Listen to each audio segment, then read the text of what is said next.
구약 성서에는 우리가 쉽게 지나칠 수 있는 짧은 이야기들이 많이 담겨 있습니다. 그러나 그 짧은 이야기 속에 깊은 신학적 의미와 역사적 가치가 담겨 있는 경우가 많은데요. 오늘 함께 살펴볼 책은 바로 룻기입니다. 룻기는 단 4장으로 이루어진 짧은 책이지만 다윗 왕조와 연결되는 중요한 의미를 담고 있습니다.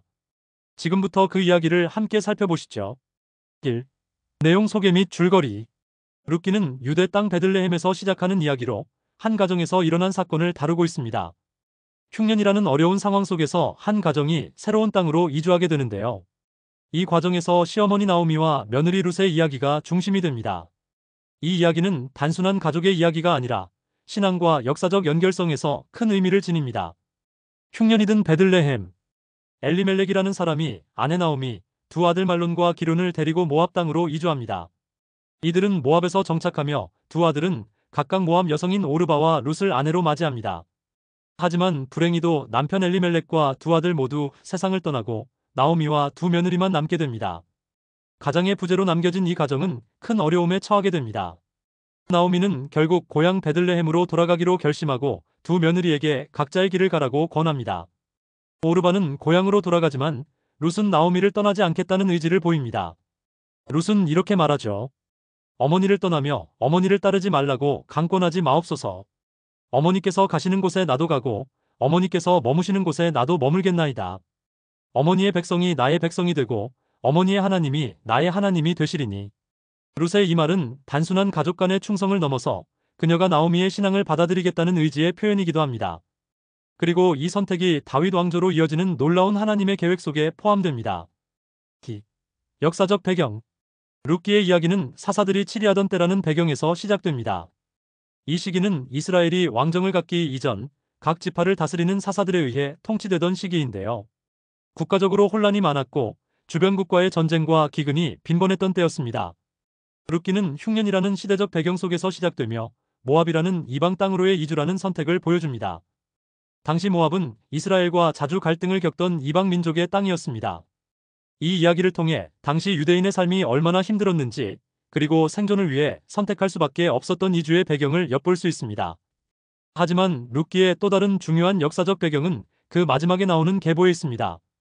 룻기의 끝부분에는 다윗 왕조로 이어지는 족보가 기록되어 있죠. 베레스에서 시작해 다윗에 이르는 족보는 룻기의 신학적 의도를 잘 보여줍니다. 학자들은 룻기가 다윗 왕조 이후에 기록되었을 가능성을 제기하며 이 책이 다윗의 조상이 이방 여성이라는 사실을 강조하기 위한 신학적 메시지를 담고 있다고 봅니다. 3. 신학적 교훈. 룻기는 단순히 한 가족의 이야기가 아니라 여러 가지 신학적 교훈을 제공합니다. 그 중에서도 두 가지 중요한 메시지를 함께 살펴보겠습니다. 첫째, 가정에서 여성의 역할입니다. 룻기는 남성의 부재 속에서도 여성들이 가정을 어떻게 지키고 이어나가는지를 보여줍니다. 룻과 나오미의 관계는 단순한 시어머니와 며느리의 관계를 넘어서 한 가정을 살리는 놀라운 연대를 보여줍니다.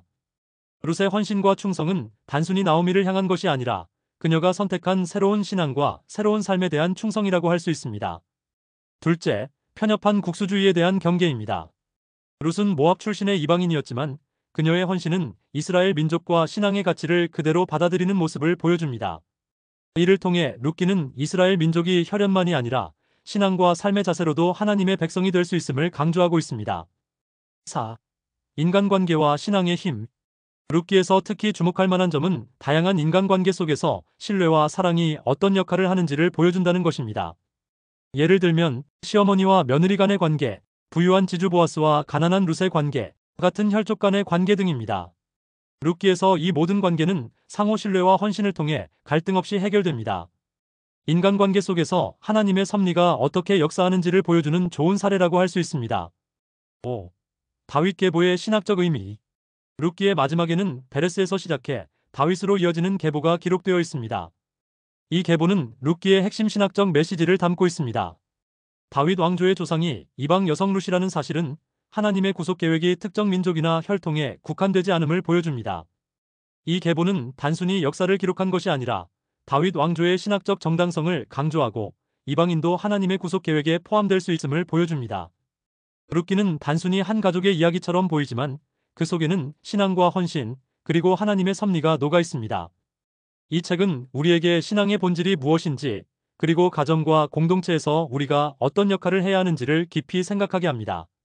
당신의 백성이 나의 백성이 되고 당신의 하나님이 나의 하나님이 되실 것입니다. 이 말처럼 우리의 신앙도 이렇게 헌신적일 수 있기를 소망합니다.